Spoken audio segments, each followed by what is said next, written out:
সুপ্রিয় চাকরি প্রত্যাশী বন্ধুরা, আমরা বরাবরের মতো আজকে যে ক্লাসটা নিতে যাচ্ছি সেটা ছোট্ট একটা টিপস। এই টিপসটা যদি মনে রাখো তাহলে অতি দ্রুত গুণিতকের সাহায্যে গসাগু কিভাবে নির্ণয় করা যায় তা আমরা জানতে পারবো।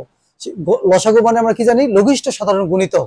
আর গুণিতকের সাহায্যে কিভাবে তাড়াতাড়ি আমরা লসাগুটা নির্ণয় করতে পারবো। যেমন এখানে প্রশ্ন আমাদের বলছে গুণিতকের সাহায্যে লসাগু নির্ণয়, 2 ও 3 এর লসাগু নির্ণয় করব।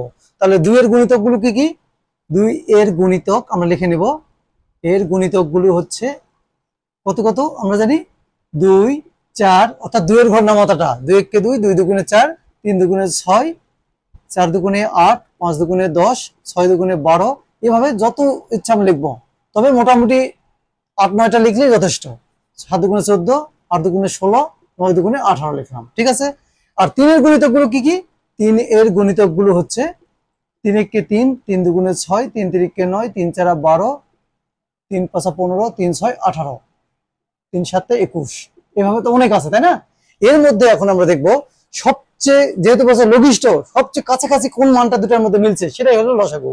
এই যে দিকে দেখতে পাচ্ছি এর মধ্যে 6 আর এর মধ্যে 6 প্রথমে মিলে গেছে, তাহলে এটাই লসাগু। এরপরেও কিন্তু মিলছে, আমরা দেখতে পাচ্ছি এই যে 18 18 মিলছে, কিন্তু এটা পরের স্টেপটা আমরা নেবো না, আগের স্টেপে যেটা মিলবে সেটাই লসাগু। অর্থাৎ 2 ও 3 এর লসাগু হচ্ছে আমাদের 6। তাহলে বন্ধুরা তোমরা এখন বের করো 3 ও 5 এর লসাগু কত, এটা একটু করে কমেন্টসে উত্তরটা লিখে দাও অতি দ্রুত। আজকে এখানেই। টিপসটি কেমন লাগলো? ভালো লাগলে আমার চ্যানেলটাকে সাবস্ক্রাইব করবে, ঠিক আছে।